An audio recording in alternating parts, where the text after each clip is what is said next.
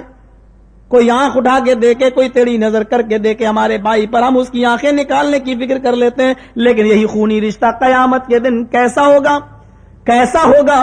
ہائے ہائے، وہ عورتیں بھی وہاں میدان محشر میں جمع ہوں گی جنہوں نے دنیا میں 3 بیٹیوں کو جنم دیا، 4 بیٹیوں کو جنم دیا، 5ویں بھی حمل تھا. الٹرا ساؤنڈ میں چیک کرایا، پتا چلا کہ اس الٹرا ساؤنڈ میں یہ پتا چلا کہ 4تھا بھی لڑکی کا وجود ہے یا 5واں بھی لڑکی کا وجود ہے.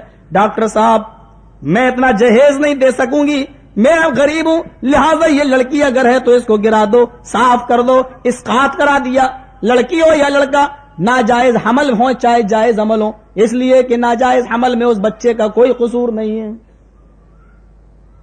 جو لوگ اپنے پیٹ کی، جو مائیں، جو بہنیں اپنے پیٹ کے ان حمل کو گرا لیتی ہیں، چاہے وہ حمل 1 مہینے کا ہو، 15 دن کا ہو، 2 مہینے کا ہو، جو وجود رحم مادر سے مٹا دیا گیا بلا کسی عذر کے، جان بوجھ کر قصدن اگر مٹا دیا گیا، تو یہ بچہ قیامت کے دن اپنی ماں کی پستانوں سے لٹکا ہوا آئے گا. بخاری کے الفاظ ہیں جاء یوم القیامہ ومعلق بین ثدیہ، وہ بچہ قیامت کے دن اپنے ماں کی پستانوں سے لٹکا ہوا آئے گا. یقول یا ربی ہذہ امی قتلتنی، اور کہے گا اللہ یہ میری ماں ہے جس نے دنیا میں مجھے مار ڈالا تھا، اللہ یہ میری ماں ہے جس نے دنیا میں مجھے قتل کر ڈالا تھا، اللہ یہ میری ماں ہے جس نے دنیا میں مجھے موت کے گھاٹ اتار دیا تھا، اللہ دنیا میں یہ میری نہ ہوئی تو آج تو اس کا نہ ہو.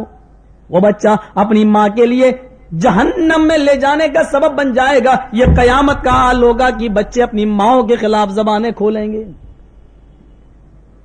سائنس بھی اب اتفاق کر رہی ہے اس بات پر کہ ایک دن یہ دنیا ختم ہو جائے گی.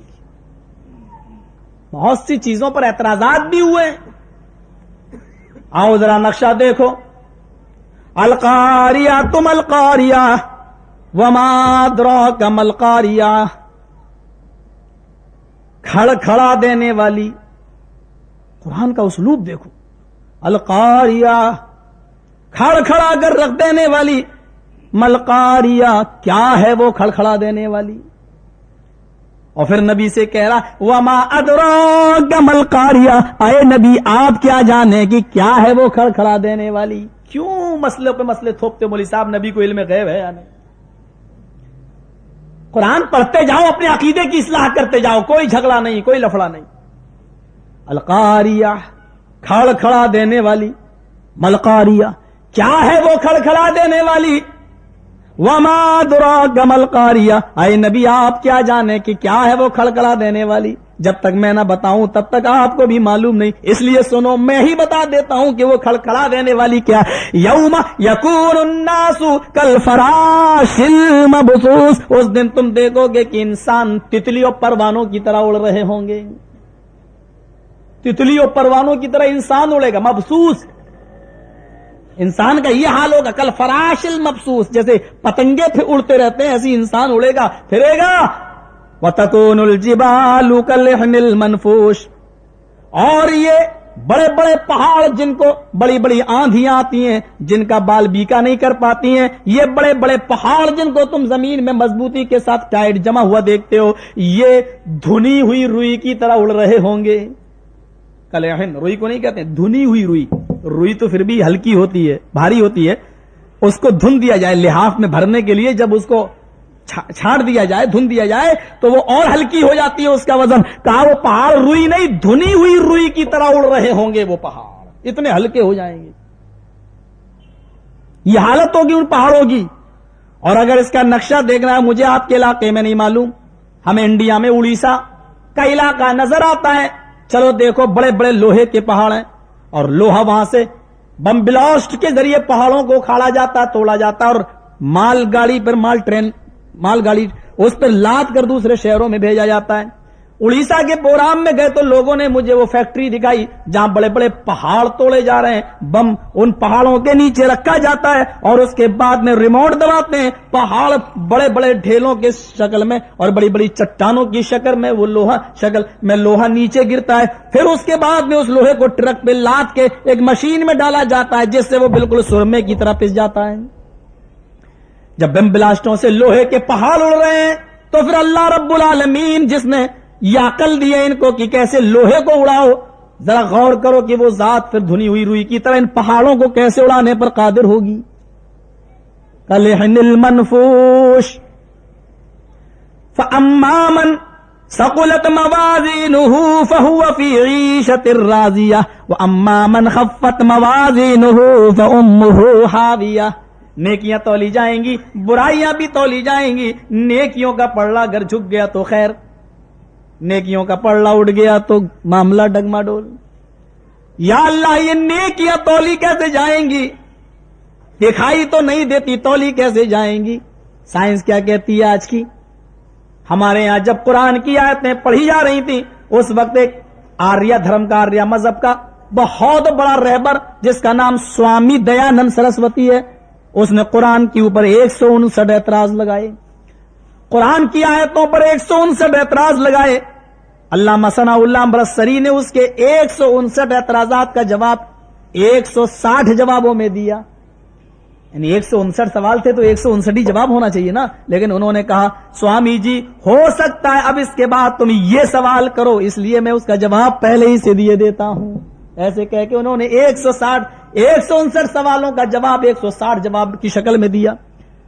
یہ سوال سوامی دیانند جی کی کتاب ستیارتھ پرکاش جو ہندی میں چھپی ہے اور جس میں ہر دھرم اور ہر مذہب پر کیچڑ اچھالا گیا ہے، اس کے لاسٹ میں قرآن پر کیچڑ اچھالا گیا ہے. وہ کتاب میرے پاس ہے، لیکن افسوس یہ کہ وہ ہندی میں اردو میں نہیں ہے. اس کتاب کے اندر یہ لکھا ہے وہاں نیکیاں دکھائی نہیں دیتی، برائیاں دکھائی نہیں دیتی، تولی کیسے جائیں گی؟ قرآن بھی ایسی جھوٹی باتیں بیان کرتا ہے. بھلا بتاؤ کون اس قرآن پر ایمان لے آئے؟ آج اگر سوامی جی ہوتے تو میں ان سے پوچھتا تمہارے گھر میں بجلی لگی ہے یا نہیں. اگر وہ کہتے ہاں تو میں پوچھتا بجلی کی ریڈنگ اور بجلی کا بل تم دے رہے ہو یا نہیں. اگر وہ کہتے ہاں تو میں پوچھتا ہوں، میں ان سے سوال کرتا کہ یہ ریڈنگ کس طرح، یہ بجلی کا بل تم کس طرح دیتے ہو؟ کرنٹ تو دکھائی نہیں دیتا، پھر اس کا وزن کیسے ہو جاتا ہے؟ ارے بجلی کا کرنٹ دکھائی نہیں دیتا لیکن ریڈنگ میں آنے والے یونٹ ہمیں بتلا دیتے ہیں کہ کتنی بجلی خرچ ہوئی. گیس دکھائی نہیں دیتی لیکن ریڈنگ میٹر ہمیں بتلا دیتا ہے کہ گیس کتنی خرچ ہوئی.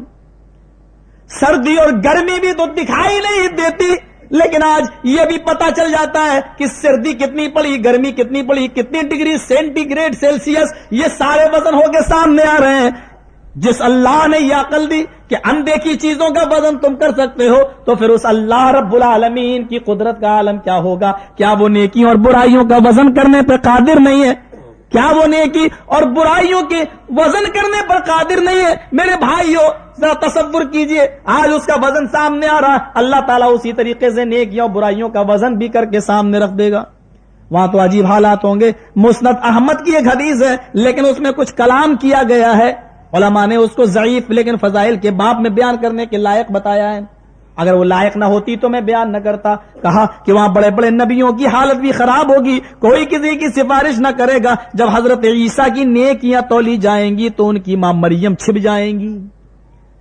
اللہ کہیں میرا بیٹا مجھ سے نیکیوں کا سوال نہ کر بیٹھے، اور جب مریم کی نیکیاں تولی جائیں گی تو عیسیٰ چھپ جائیں گے، کہیں میری ماں مجھ سے نیکیوں کا سوال نہ کر بیٹھے۔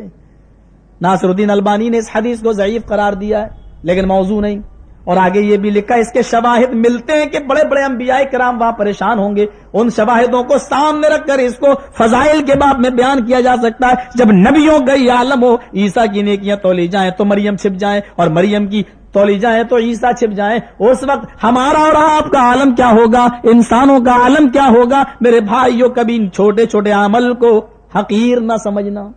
یہ کوئی عمل ہے؟ حقیر نہ سمجھنا۔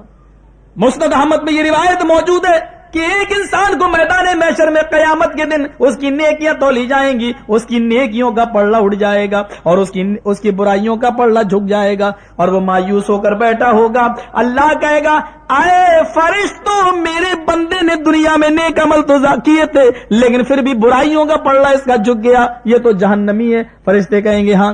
اللہ کہے گا، دیکھ لو، شاید اس نے کوئی نیکی کی اور تم نے اس کو نوٹ نہ کیا۔ اللہ، ایسا کیسے ہو سکتا ہے؟ میں تو تیرے حکم پر مامور تھا۔ اللہ کہے گا، اے میرے بندو، اے فرشتو، جاؤ تھوڑی سی مٹی فلاں قبر کی اٹھا کے لاؤ۔ کیا بات ہے؟ کہا کہ ہاں میں نے ڈیوٹی تمہاری بدلی تھی اس وقت، یہ فرشتے کو جانے میں دیر، اس کو آنے میں دیر۔ یہ مسند احمد کے الفاظ ہیں۔ اور اتنی دیر میں یہ آدمی ایک مٹی میں ایک جنازے میں شریک ہوا تھا، اور اس نے اپنے بھائی کی قبر پہ مٹی دی تھی۔ اس مٹی کو لاؤ اور تھوڑی سی اس میں رکھ کے دیکھو، اس مٹی کو فرشتہ رکھے گا، اس کی نیکیوں کا پلڑا جھک جائے گا۔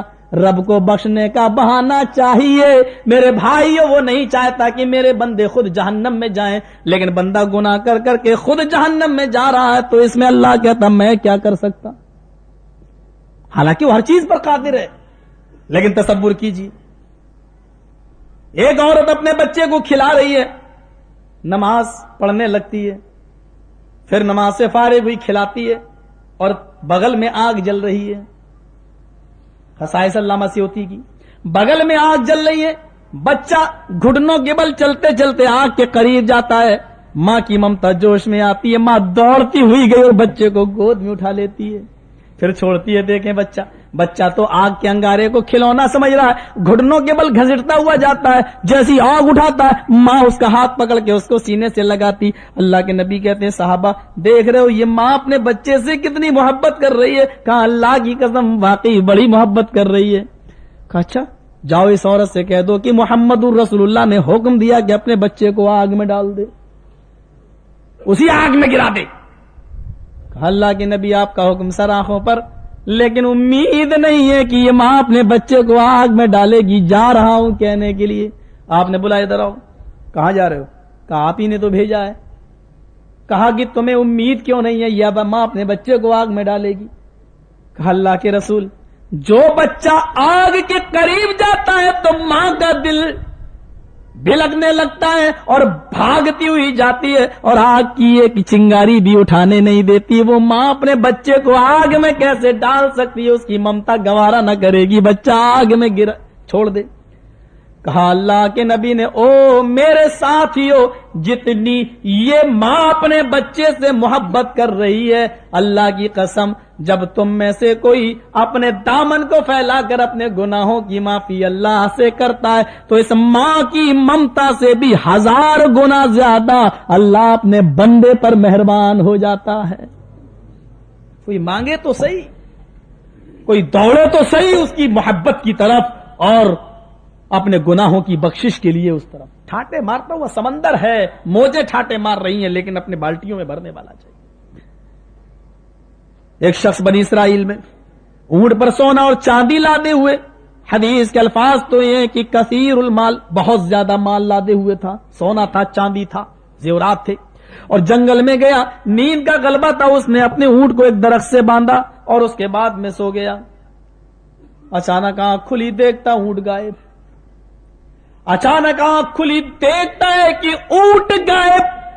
جنگل میں تلاش کرتا ہے, ادھر سے ادھر, ادھر سے ادھر, ادھر سے ادھر, لیفٹ لائی لیفٹ کر رہا, برابر دائیں بائیں جا رہا ہے, جھاڑیوں میں گھس رہا ہے, کانٹے بھی بھوک رہے ہیں, چبھ رہے ہیں, ساری چیزیں دیکھتا ہے, لیکن اونٹ اس کو کہیں نظر نہ آیا. پورا جنگل دیکھتا, پسینہ پسینہ ہوتا اور اسی درخت کے پاس آ جاتا جہاں اس نے اونٹ کو باندھا تھا, اور تھکا مارا ہے, ٹیک لگاتا ہے اس درخت سے کہ کیا ہوا میرا اونٹ, اس میں تو اتنا مال تھا, اتنا سونا, اتنا چاندی, تھکا ہوا تھا. جیسی ٹیک لگائی, نیند کا غلبہ ہوا اور تھوڑی دیر کے لیے اس کی آنکھ درخت کے اوپر ٹیک لگا کر اس کی آنکھ لگ جاتی ہے. اچانک آنکھ کھلتی ہے, کیا دیکھتا ہے کہ اونٹ اسی جگہ پر بیٹھا ہوا ہے جس جگہ سے بھاگا تھا, جس جگہ سے غائب تھا. اس اونٹ کو دیکھتا ہے کہ سونا بھی لدا, چاندی بھی لدی, زیورات بھی لدے, مال بھی لدے, ساری چیزوں کو دیکھ کر مارے خوشی میں, اور خوشی کے عالم میں اس کی زبان سے یہ غلط جملے نکل جاتے ہیں, اللہ واقعی تو میرا بندہ اور میں تیرا رب ہوں. اس کے منہ سے یہ جملے خوشی کے عالم میں نکل جاتے ہیں, اے اللہ واقعی تو میرا بندہ اور میں تیرا خدا ہوں. حالانکہ اس کو ہوش نہیں ہے کہ میں بول کیا رہا ہوں, اور اس کی طبیعت بھی نہیں ہے کہ وہ بولے, یہ جملے بولنے کا ارادہ بھی نہیں, لیکن خوشی, کبھی کبھی رنج انسان کو سارے اور غم انسان کی ساری خوشیاں بھلا دیتا ہے, کبھی کبھی خوشیاں بھی انسان کو اس لائق کر دیتی ہیں. اسی لیے تو خوشی اور غم یہ دونوں ہی انسان کی زندگی میں آنا ضروری ہے. جس کی زندگی میں خوشیاں ہی خوشیاں آئیں اور غم نہ آئے وہ مکمل انسان نہیں, اور جس کی زندگی میں غم ہی غم آئے اور خوشیاں نہ آئے وہ بھی انسان نہیں. اور اللہ کے رسول ان دونوں کا سنگم تھے. ایک دن تو ایسا ہوا کہ آپ کو ایک ہی دن خوشی بھی ملی اور اسی دن غم بھی ملا. جنگ بدر, پہلی اسلامی لڑائی, پہلی جنگ, اور اس میں صحابہ جشن منانا چاہتے ہیں کہ آج ہم جیت گئے ہیں, اللہ اکبر کے نعرے بلند ہو رہے ہیں اور صحابہ کو خوشی ہو رہی ہے. اللہ کے نبی بھی اپنے صحابہ کی خوشی میں شامل ہے. کتنے میں قاصد آتا ہے عثمان غنی کی خبر لے کر, آج عثمان کی بیوی آپ کی بیٹی حضرت رقیہ اس دنیا میں نہ رہی. اسی دن جس دن خوشی ہوئی, جنگ بدر کو فتح کیا, بدر کا مارکا, اور اسی دن یہ غمناک خبر بھی ملی کہ آپ کی بیٹی اس دنیا میں نہیں رہی, تاکہ دنیا جان لے کہ محمد رسول اللہ پر بھی غموں کے پہاڑ ٹوٹے ہیں. کوئی آدمی یہ نہ سوچے کہ ہمارے پیر ولی تو بہت بڑے ہیں, جب محمد الرسول اللہ پر غم کے پہاڑ ٹوٹے, کوئی یہ نہ سمجھ لے کہ یہ جنگ محمد کی وجہ سے جیتی گئی ہے. اگر محمد سب کچھ کرنے کے لائق ہے تو اپنی بیٹی کو زندہ کر کے تو دکھائیں. اور اللہ کے نبی اپنی بیٹی کو مٹی بھی دے رہے ہیں, دفن بھی کر رہے ہیں. ذرا معاملہ سوچو, آنکھوں کے آنسو بھی گر رہے ہیں. صحابہ نے پوچھا اللہ کے نبی آپ تو رونے سے منع کرتے, فرمایا یہ فرط غم کے آنسو ہیں, یہ نوحہ اور ماتم کے آنسو نہیں ہے, یہ فرط غم کے آنسو ہیں. اگر غم میں آنسو نکل جائے تو اس پہ پکڑ نہیں ہے اللہ کے یہاں. نوحہ کرنا, ہائے وائے, چیخنا اور چلانا اور کپڑے پھاڑنا اور غریبان چاک کرنا, جو آج کل ہو رہا ہے, اور یہ مہینہ بھی شاید بڑا عجیب ہے. انگریزوں کا پہلا مہینہ شروع ہو ہیپی نیو ایئر کے نام سے, جشن منائے جائیں آپ کے کلفٹن میں اور سمندر کے علاقے میں. ہمارے ہاں تو جو ہوتا ہے وہ تو چھوڑ دیجئے, وہاں تو جمہوری نظام ہے, وہاں تو سب کو اپنی بات کہنے کا حق ہے. وہاں تو لڑکے لڑکیاں ڈانس کلبوں میں جا کر ایک دوسرے کے ہاتھ پکڑتے ہیں اور 12 بجنے کا ویٹ کرتے ہیں, تب خوشیاں منائی جاتی ہیں. آپ پاکستان میں رہتے ہیں اور مسلمان ہیں, اسلام کے نام پر اور اللہ پاک کے نام پر جس ملک کا نام رکھا گیا ہو, میرے پیارے ساتھیوں, وہاں سمندروں میں ہیپی نیو ایئر منایا جائے اور چوپاٹیوں پر ہیپی نیو ایئر منایا جائے, لڑکے اور لڑکیاں گھر سے آوارہ بھیڑوں بکریوں کی طرح نکل جائیں. تصور کیجئے اس ملک کا پھر اللہ ہی محافظ ہے. ہمیں اقبال کا یہ شعر یاد آتا ہے, وطن کی حفاظت کرنا دا مصیبت آنے والی ہے, وطن کی حفاظت کرنا دا مصیبت آنے والی ہے, تیری بربادیوں کے مشورے ہو رہے ہیں آسمانوں میں. میرے بھائیوں، انگریزوں کا اور یہودی اور عیسائیوں کا پہلا مہینہ جنوری کا جب شروع ہو اور پہلی تاریخ جب شروع ہو تو ہیپی نیو ایئر، اور سارے لڑکے لڑکیاں آوارہ بھیڑوں بکریوں کی طرح خوشیاں منائیں، اور اسلام کا پہلا مہینہ محرم کی پہلی تاریخ شروع ہو تو ماتم سے ہو۔ میرے بھائیوں ذرا تصور تو کرو کہ آج مسلمانوں نے اس مہینے کو کیا بنا دیا۔ انشاءاللہ 10 محرم کو حنین میں اس موضوع پر ایک سیر حاصل بحث کروں گا، اور اسی موضوع پر اس دن انشاءاللہ خطاب کروں گا، آج میرا یہ موضوع نہیں۔ میرے بھائیوں ذرا تصور تو کیجئے، ہم آپ کو اس چیز کی طرف لانا چاہ رہے ہیں۔ اب دیکھیے کیا اعتراض تھا، یہ کوئی اعتراض ہے، یہ کوئی اعتراض ہے کہ کیسے نیکیاں تولی جائیں گی؟ قرآن کہہ رہا ہے تولیں گے جیسے تم یہ ساری چیزیں تول لیتے ہو، گرمی سردی، ان کا وزن یومئذ۔ پھر قرآن کہتا ہے، کیا کہہ رہا ہے؟ فَأَمَّا مَنْ خَفَّتْ مَوَازِينُهُ فَأُمُّهُ هَاوِيَةٌ، اور جس کی نیکی ہلکی ہو گئی وہ ہاویہ میں جائے گا۔ پھر اللہ کے نبی کو خطاب کیا جا رہا، وَمَا أَدْرَاكَ مَا هِيَ، آپ کیا جانے کہ وہ ہاویہ کیا ہے، آپ کو بھی نہیں معلوم۔ نار الحامیہ، بھڑکتی ہوئی، شعلہ مارتی ہوئی آگے۔ وہ سیکھ لے، نماز میں یہ دعا پڑھی جاتی ہے سلام پھرنے سے پہلے، اللہم انی ظلمت نفسی ظلما کثیرا، یہ بھی یہی، ظلمت نفسی ظلما، ظلمت ظلما، ضربت ضربا، لعبت لعبا، میں بہت کھیلا، اکلت عقلا، میں نے بہت کھایا، ظلمت نفسی ظلما کثیرا۔